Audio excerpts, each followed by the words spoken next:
ان الساعۃ لآتیۃ لا ریب فیہا، بے شک قیامت آنے والی ہے. ان بے شک، یہاں بھی دو تاکیدیں ہیں، ایک ان الساعہ، ان حرف تاکید، اور لآتیۃ پر لام تاکید ہے. یہ بھی قسم کے معنی میں اللہ تعالیٰ قسم کھا کے فرما رہا قیامت آنے والی ہے، لا ریب فیہا، اس میں کوئی شک نہیں.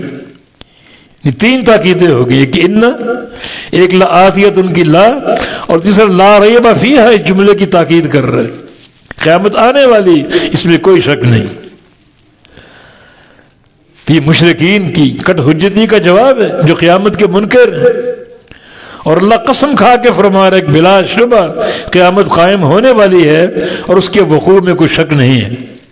ولیکن اکثر الناس لا یؤمنون، لیکن اکثر لوگ ایمان نہیں لاتے، مانتے نہیں ہیں اور اپنی غلط حجتیں پیش کرتے ہیں.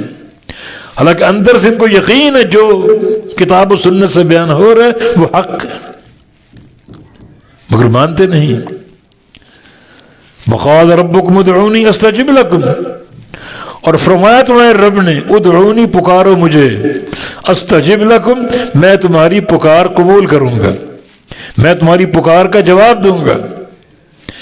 تمہاری پکار سنتا بھی ہوں، قبول بھی کرتا ہوں اور جواب بھی دیتا ہوں.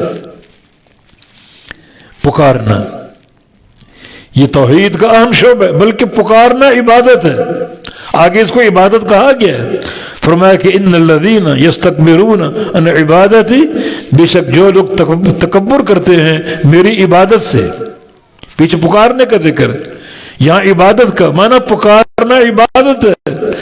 اور جو لوگ تکبر کرتے ہیں، اللہ کو نہیں پکارتے، غیروں کو پکارتے ہیں، سیدخلون جہنم داخرین، وہ ان قریب داخل ہوں گے جہنم میں، داخرین انتہائی ذلت کے ساتھ، رسوائی کے ساتھ، ذلیل و خوار اور ذلیل و رسوا کر کے ان کو جہنم میں داخل کیا جائے گا.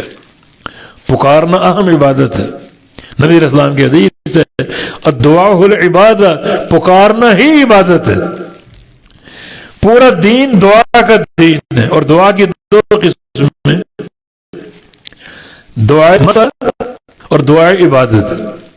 دعائے مسئلہ دعا کرنا، پکارنا کچھ کرنے کے لیے، اللہ مغفر لی، اللہ مرحمنی، یا اللہ مجھے بخش دے، مجھے رحم فرما، اللہ معیذنی من النار وادخلنی الجنہ، یا اللہ مجھے جہنم سے بچا لے، جنت کا داخلہ عطا فرما دے. یہ سب دعائے مسئلہ، مانگنا. اور ایک ہے دعائے عبادت، عبادت کرنا.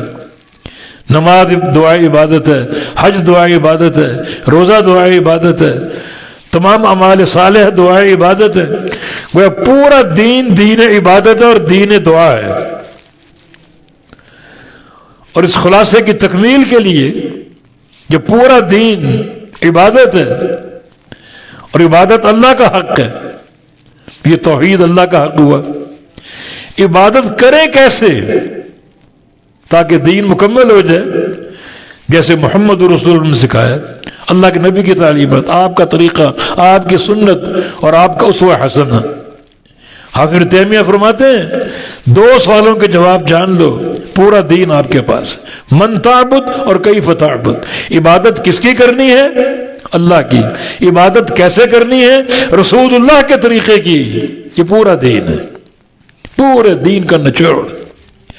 تو جو لوگ اس عبادت سے انکار کرتے ہیں، تکبر کرتے ہیں، تکبر انکار کا معنی ہے، انکار کی اساس تکبر ہے، تو ان کا صلہ کیا ہے؟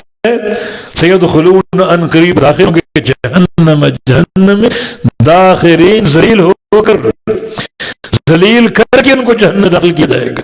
پیچھے وہ اپنے کبر کا ذکر کرتے ہیں کہ ہم کبر ہمیں کہاں سے کہاں لے جائے گا. ما ہم بے بالغی، اس تک یہ پہنچ نہیں سکیں گے، بلکہ ان کا انجام اور نتیجہ کیا ہے؟ ذلیل و رسوا ہو کر، خوار ہو کر ان کو جہنم میں داخل کر دیا جائے گا.